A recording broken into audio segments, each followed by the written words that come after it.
Hello there, Shortcuts. This is Stephen here. This is the last list before the inaugural Northern Beaches Record Fair, which will happen next Sunday, the 16th. More of that in a second. So this is Shortcuts. If you tuned into this, you're interested in vinyl. I have the Record Fair in Manly, in Sydney, next Sunday, 11 a.m. at the Stain. But this is your opportunity to buy some of the records that would be normally going to the fair before they go to the fair. I've actually brought in a bunch of two specific collections from the UK.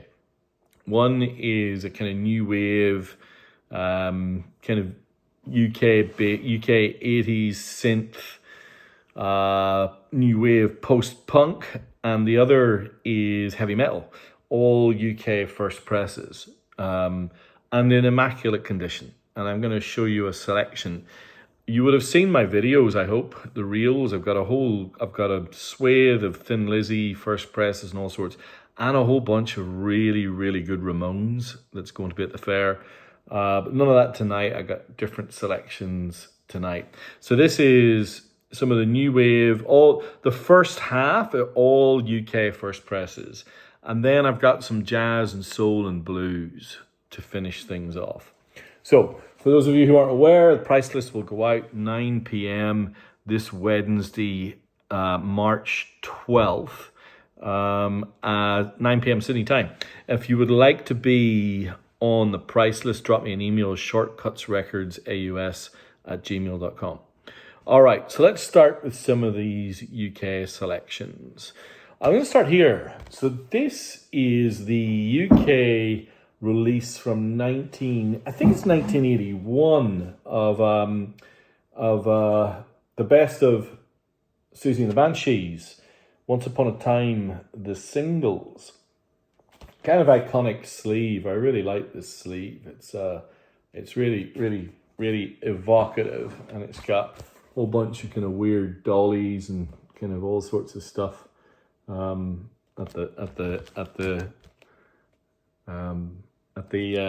the back end, and it has some classic Siouxsie, including Hong Kong Garden, Christine, Spellbound. What else can I see here? The Staircase, Love in a Void. You know, I probably certainly up there in terms of the most influential post-punk / gothic bands to emerge from the UK.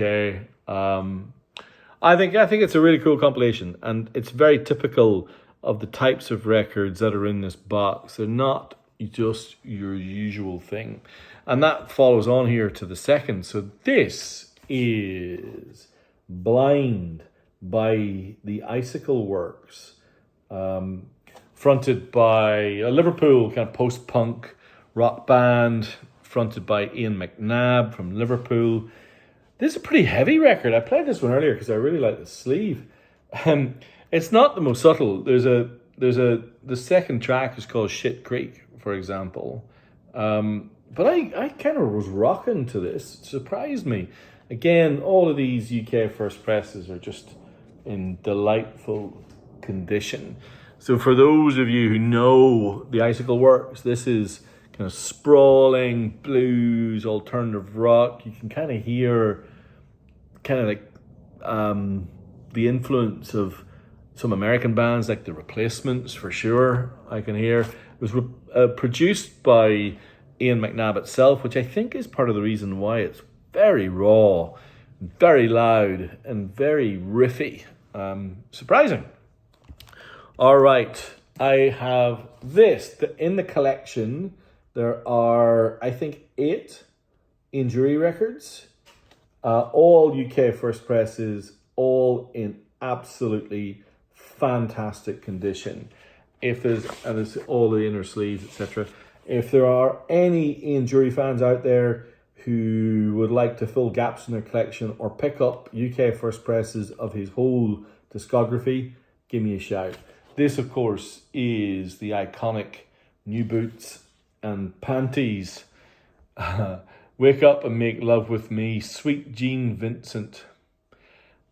the iconic Billericay Dickie, Clever Trevor, Plaistow Patricia. It's just a brilliant record. But also, this was also includes records like this. Now, this is called To Hell with Burgundy by a band called Earthbound. And that's the label. That's the sleeve. So I think this is some kind of promo copy. It's on Factory Records, and it is kind of folk rock, but with an 80s twinge. It's kind of surprising that Factory would have a band like these, kind of enchanting. Reminded me a little bit of, oh gosh, I'm gonna slip the name now. There's a folk rock duo, female singers from the US that I cannot dredge out of my brain, but it reminded me of that kind of acoustic driven sound that kind of became much bigger in the 90s. Some of those bands in the 90s had that acoustic kind of folk, rustic sound, and they became huge. So there's that, and then there's more kind of post-punk, the Irish scene. This is the Men They Couldn't Hang. Think the Pogues, but even more political. Going back to Coventry, Tiny Soldiers, Gold Strike, Gold Rush. Lots of these guys. So that's kind of the sample from the what I would call 80s new wave synth selection, which of course had a whole bunch of punk as well as a whole swathe of Ramones, which will be in the box for the fair. I'm going to change tack a little bit now. So this is the second UK box, and you'll get a very different scene here. This is clear heavy metal, new wave of British heavy metal in particular, and hard rock. And some of these have got it came in kind of sleeves. So you can see here, this is the UK first press of Live and Dangerous by Thin Lizzy. There are two, in fact, I'm going to pull one of these forward. There are two classic live double LPs that I've got picked out for you here. This was the Thin Lizzy tour for the Johnny the Fox album, which came out in 75/76, depending on where you lived. And it was produced by Thin Lizzy themselves and Tony Visconti, who had been working with David Bowie and had a super clean sound. And it, of course, had this fantastic critique of the fact that they did some studio dubbing afterwards. But that was par for the course in the 70s, as we all know. So there's bits from the Johnny the Fox tour, bits from the Bad Reputation tour, which was the album that came after Johnny the Fox. And a lot of people rate this as, one of the greatest kind of rock and roll live albums. And it's wonderful. Track after track, Dance in the Moonlight, Cowboy Song, Don't Believe a Word, The Rocker, Rosalie, Emerald Jailbreak. It's just great. And of course, UK First Press, phenomenally bassy and warm and organic and very of its time, but also I think it's these types of sounds and these types of records that are part of the reason why people keep returning to vinyl, because it sounds so good. Now the second live album, it's not quite as famous, but I was kind of reading up on it a little bit earlier. It has its fans. This is Strangers in the Night, the live double album by UFO. Now, UFO are so underrated, but have become quite the cult little following with this band. I know that there's Lights Out and others that people really, really rate, but I believe this is the last of their albums to feature Michael Schenker before he went off to do his own thing. Again, absolutely fantastic condition. There's the gatefold. Has this, I don't know if you can see, has one of these design sleeves that means that it's been completely ensconced in this, and it's just in magnificent condition. This British UK vinyl collection, the quality of the vinyl's second to none. I think that you'll be pretty bloody happy. And then there are other kind of classics, and I'm just going to call this one out. There's the UK first press of Down to Earth by Rainbow, the Ritchie Blackmore vehicle produced by Roger Glover. This one featured the Since You've Been Gone, which I think has to be one of the biggest hits of the 70s. Cozy Powell on drums, Ritchie Blackmore on guitar. Rainbow, UK first press. Then more new wave British heavy metal. This is Saxon's Wheels of Steel. This is also 1980. This is prime new wave of British heavy metal. Kind of aggressive, cathartic, everything you expect it to be. I guess Saxon aren't the coolest band in the world, but they have their fans. This band isn't the coolest either, but there's another UK first press. This is Whitesnake 1987 with David Coverdale, Still of the Night, and Give Me All Your Love. Is This Love was another massive hit. Again, with the inners all in pristine condition, absolutely pristine. And the other thing that came with this collection, and this is just a selection of it, were the picture discs. So this is the very rare indeed, and I'm not even sure how to get it out of the sleeve, but it is the clear vinyl UK 12-inch of Evening Star, which I think was the lead-off single in 1978 from Killing Machine. And then on the back side, you've got Beyond the Realms of Death, recorded live in 1978 in Cleveland, Ohio. And The Green Manalishi, which is, a pretty rare B-side. So I think this is still sealed. I don't think it's ever been opened. And then there's records like this. So this is super cool. This is the Journey first press picture disc of a little known song called Don't Stop Believin', if you can believe it. And there's the album that it came from. It's just a beautiful thing. Loads of these types of records in the fair, in my boxes, and you can buy some of these in advance. All right, I've got kind of more genre Japanese selections here now. I think some of these are classics that will kind of leap out the boxes at the fair, but if you don't have them yet, you have your opportunity.